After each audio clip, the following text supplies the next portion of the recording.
we are coming to the end of Lena's stay here at Nicole Schaub Horsemanship, and we have documented a lot of the process, and this is probably going to be one of the last videos. It might not be the very last one, but it's one of the last.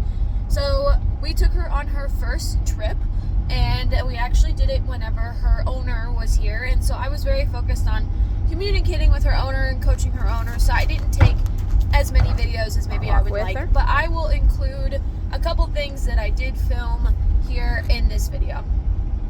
We successfully loaded her multiple times. She's doing a lot better with being closed inside the trailer because we have some serious fear with that.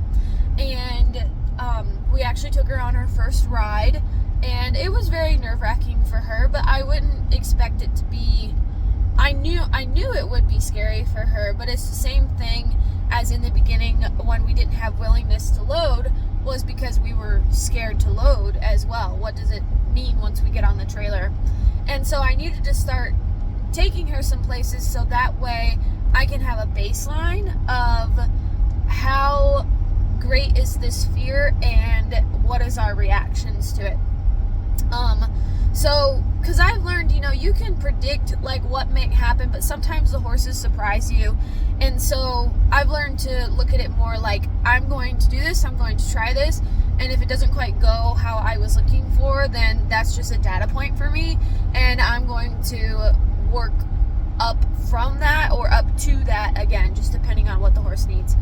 So what you will see in this video as well, whenever I get ready to take her on her second trip, is that she is loading really well. Like, she's getting on the trailer without question, and she's going right to the hay, and she's eating the hay on the trailer.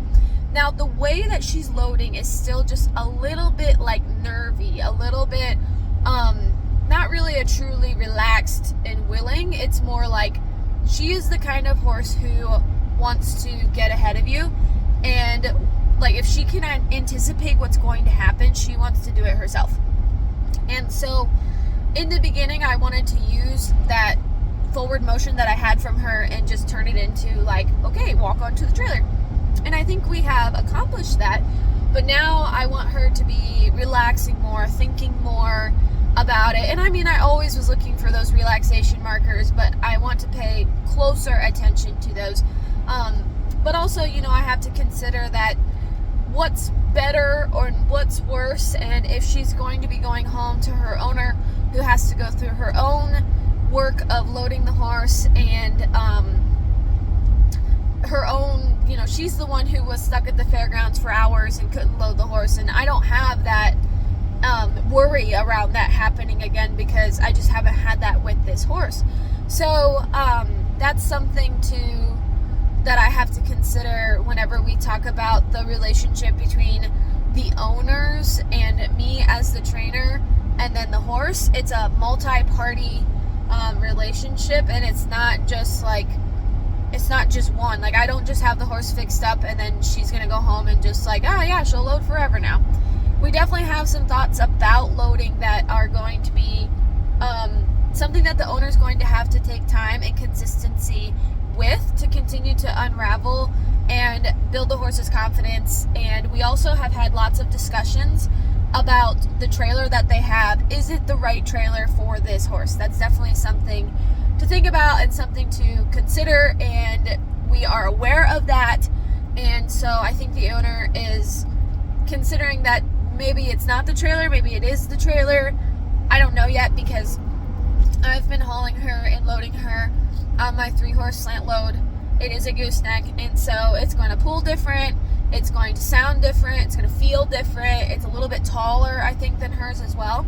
And so for a long and kind of big horse like Lena, maybe it makes all the difference for her. And these are the things that we've discussed, that whenever they come to pick her up, if for some reason it doesn't go the way that we intended, we have agreed that she will stay another week and we will work on it again before she actually goes all the way home, because ultimately we know that we want her to go home when it's time. And I think that's where we have to get rid of. It's not going to be perfect, but it needs to be appropriate timing. And I think we're there. I think we're at a point where we can the owner can continue what I've started. I've opened the can of worms. I have introduced a bunch of new things. The horse is doing more of what we want now, and so now it's up to the owner to maintain that, and I think we have a good standing there.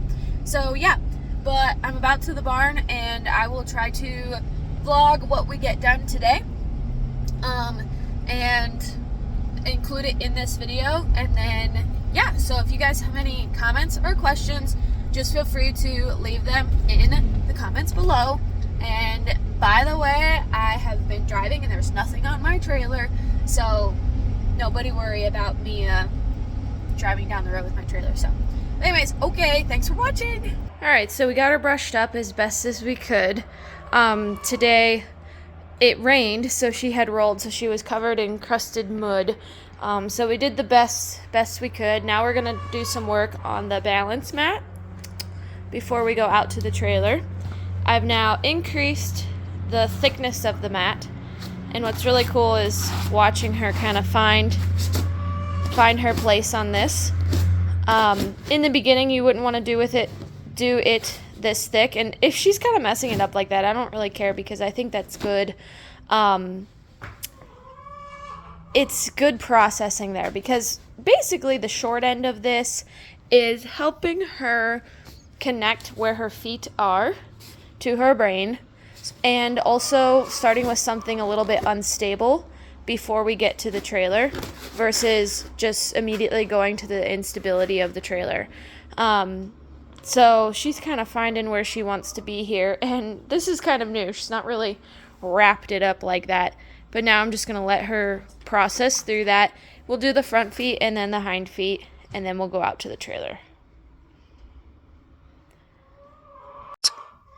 Okay, so we spent a little bit of time with the front feet. Now I'm going to encourage the hind feet.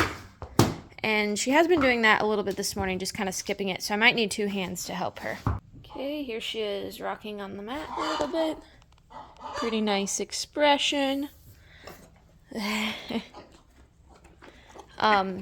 She was wanting to put 1 foot more so, but when she wants to put that 1 foot, she steps to her midline like this. So I wanted her to pick a wider base, a little better base here, because she does have a tendency to want to kind of like tightrope, which is just her way of trying to balance herself by putting her legs closer to her midline.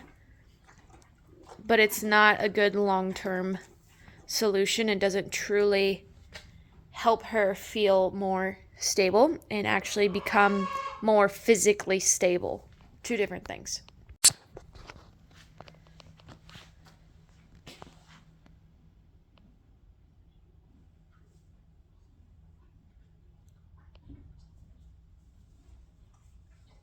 I think it's hard sometimes to see the sway.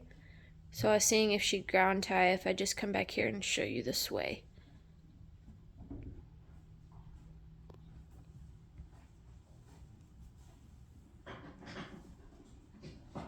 Okay, so I'm getting ready to load. I'm going to try to film this all on my own. Line her up here.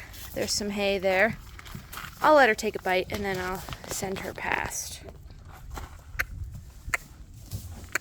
Go on. Just using the tail of my rope.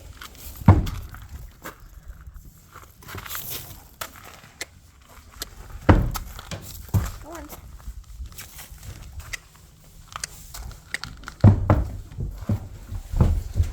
Now the hay is right there because she's gonna ride turned around, and she's gonna ride loose. So I have it just already there and ready to go, but we're gonna yo-yo off and on a couple times. She is feeling a little bit more worried about being away from her pasture mate, which isn't the norm. So not sure why that's going on as much today, but I got her as calm as I could before we came out here to the trailer. Step. We're gonna get started again. Keep going. Keep going. So a note to make here, the halter does have a breakaway it's tied to a string instead of tied to the halter itself. So if she were to catch herself on something in here, it should break, but I need to have a halter on her so I can grab her on my way out. But bar's up, she's eating the hay, door is partly closed. So this is all good stuff, because usually when I would start closing the door, even just starting to close the door, she would start coming off.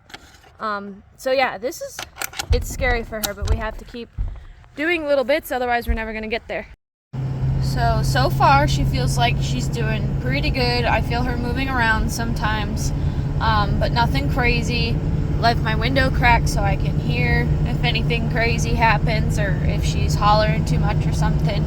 This is gonna be about a 10-mile one-way, maybe not 10 miles, maybe 5, I don't know. I'm really bad at miles, but it's probably gonna be in total about a 30-minute trip. But the reason why I took this trip is because I wanted to hit 55 on a relatively straight stretch for longer so she could find her balance. Okay, so I'm back here to check on her. She's pretty worked up. So I think that's probably what she's doing primarily when I feel her moving, is just going back and forth, kind of almost weaving. Of course, if I could have hauled this horse in the slant or tied, that would have been most ideal, but it's not safe because she pulls back and she does really panics in the slant, so I don't want to try to just make this more panicking, but I don't know, I'm always still open to things changing. So what I'm doing now is just waiting a moment. She's moving around a lot. I mean, I'm not gonna wait for so super long because then she definitely won't calm down. But I'm just gonna wait a moment, like, see, there's a pause in the movement. Now she's moving again. I'm not gonna open the door until she's paused in movement, because I do think there is rewards, like they can interpret that as rewarding if you time it up right. As you can imagine, she's gonna get off that trailer feeling pretty ready to move. She is sweaty. It is still kind of a warm day for November, but a lot of this sweating is just anxiety as well. So we are just moving around until her body supples a little bit, see her licking and chewing there, and I just want her to feel a little calmer before I move on to the next thing. When she looks to the outside there, she's looking at her pasture mate. Then we loaded back up, came on here. We have eaten some hay, so we're going to, I do stick my finger in her mouth sometimes to try to break the getting stuck feelings. So naturally, because we've taken some trips, it's gotten scarier and it has caused some regressive thoughts, which is this one, which is when she's going off. She's going off. But I never just let her go off without going back on. This is really hard with my phone. She goes back on. Get up in there with her.